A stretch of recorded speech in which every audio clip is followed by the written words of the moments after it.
Thanks for inviting me. Oh, I've got to switch this. This is not the mic. That's the light. Sorry. All right, that will.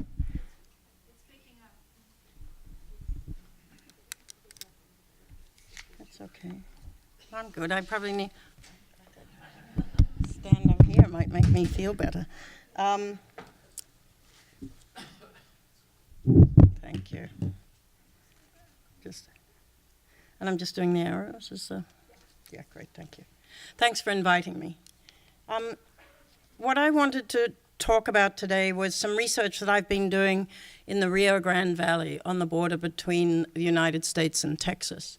I was going to begin with a map. So the border is about 2,000 miles long, roughly, and the bit that I've looked at is down on the right-hand side, about a 200-mile stretch from Brownsville to Laredo. So just so you have some idea where this is located. I've been going there for about 4 years, and it's part of a bigger project that I've been interested in thinking about the relationship between design and production in the global economy. So I look at New York, and then there's cross-border production in Texas, and then some shifts around in design and production in Shanghai. So it's a rather kind of long and leggy project, and I'm only going to talk about a tiny sliver of it's not even the cross-border production, but some images that I've been trying to think through from the research that I've been doing in Texas. So I just want to show you 3 images and that were taken from a trip that I made just earlier this year in January, at the end of January, and try to talk about 2 things, both talk about the photographs themselves and some elements in the photographs, and then at the end to talk about how I use images in my research. My training is as a political scientist, and so I've kind of invented my way of using these, and I would actually love to talk to people in this audience both about the specifics of a couple of the images and then also about the kind of research methods questions as well. So what I want to talk about is a bridge, the bridge between Brownsville and Matamoros. So it's one of many international bridges across the border, and it's this one. This is the Rio Grande here, and these were just, I do my images as, I think of them as kind of visual field notes. They're kind of snapshots as I go. They're not meant to be artistic photographs.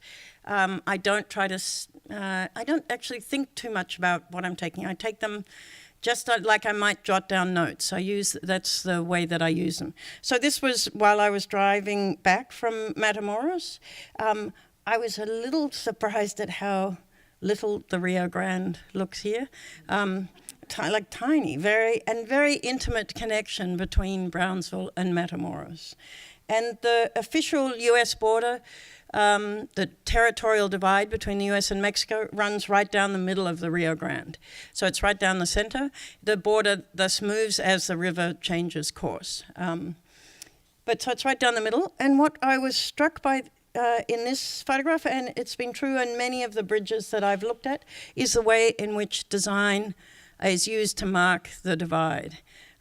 So if you just look at the little design features in the middle of where the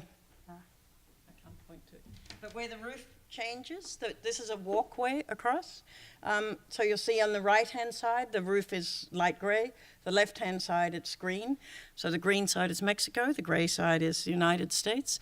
And then there are a whole lot of little design elements that follow.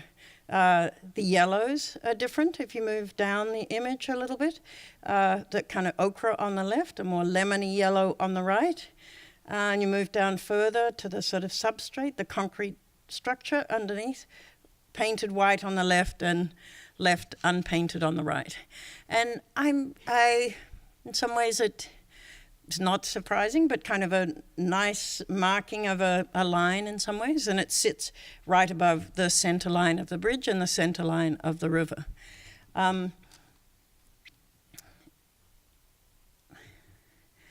So then drive right past the point where the 2 meet. So this is actually taken on the other side of the car because you see the green is on the right as opposed to on the left before. But this is again right where the border sits on the bridge. And I was struck by this gap at the moment of territorial divide. There also this sort of pattern of similarities and differences that I think are interesting. Same sort of thing in both of these images. I think with each of the countries, there's made to be some kind of echoes across the two designs, but also attention to some kind of difference at the same time. So the little ridges on the roofs are kind of echo across, but are not exactly the same. Different distance, different thickness to the markings on the roof. I don't know what you designers could tell me more than what the term is for the kind of hinge pieces. What do I call it? These things on the roof that are stabilizers, I would call them. I don't know what they are. The two little metal things on the top. So the one on the American side is like thicker, more robust. The one on the Mexican side is like a thinner, but still echoes across. The slats, similarly, sort of same and different simultaneously. And then the mesh that kind of unifies and connects across the gap. But in the end, it's the gap itself that I think is the most striking. I really did not expect to see that there. And I'm interested in trying to think through, I guess at the moment, what I take to be generative about this image for me. Then let me go to my third and final image. So this is just back to not that one, this one. This is the third image for me. Same bridge, further a different perspective. So you see the word Matamoros on the left. But what I was surprised at, and I was not aware of this while I was taking them, this is more from and looking at them and thinking about presenting today, was the way in which what I took to be a line, the borderline marked by design in the first image I showed you, is actually a little off-kilter in this perspective. So that where the design elements that I talked about before lined up in the first image, they are all just a little bit unruly in this one. They're a little bit disorderly. So this for me is like the connection to the conference. It seemed to me an image that speaks to the conference call.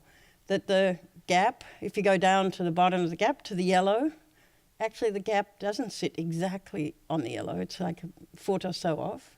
And then you go down to this yellow under the railing, and there's quite a big distance between that. And you can't really see it in this light, but the sort of substrate concrete where the white is also further off. So I spent quite a lot of time when I was getting ready to do this presentation. I'm trying to figure out, I felt like I'd turned into Errol Morris. I was trying to figure out, like, was this photograph taken on the other side? Where was I looking? How could something that looked so kind of lined up in this image suddenly appear so sort of misaligned in this one? I was like, so I spent quite a lot of time trying to figure out, I really thought maybe I was looking out at the other side of the car.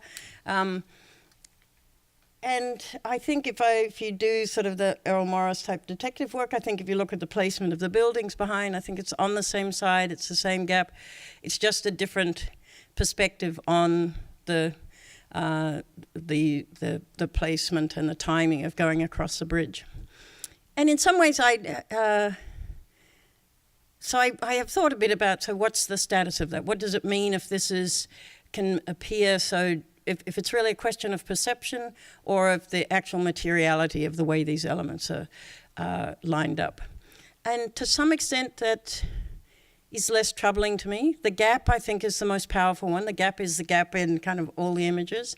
I think this, the alignment and misalignment and its relationship to perception and distance is important, but not uninteresting or disqualifying for me. It's not a matter of whether it really is or is not aligned.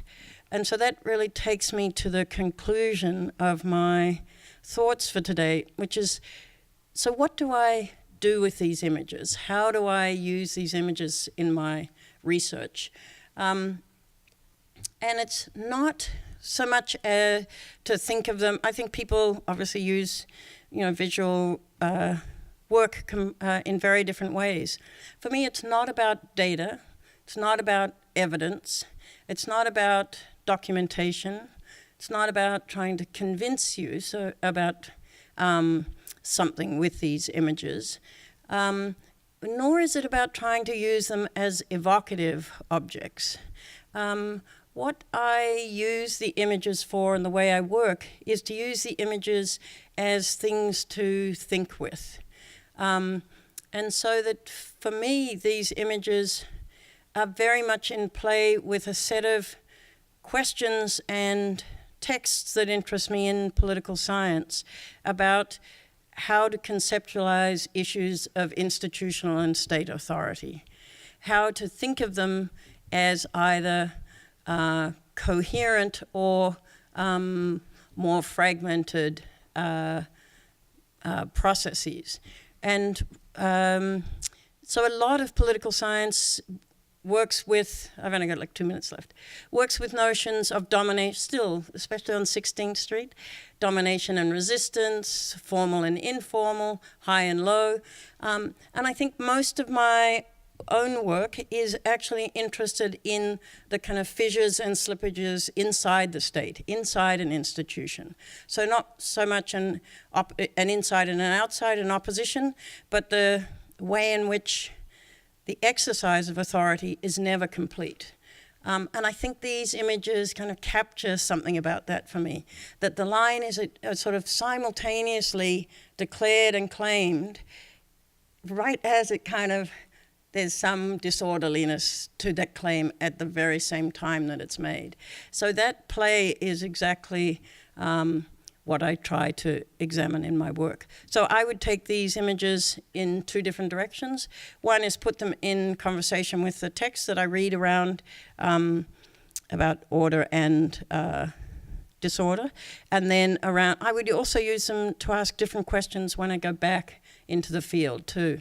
I'm interested in who actually designed these, what were the design specs, how much autonomy is given to which yellow you pick. So I would take them in both directions. But I wouldn't have gotten to these questions without the images in the first place. So the images are generative of the lines of analysis that I take. Thank you.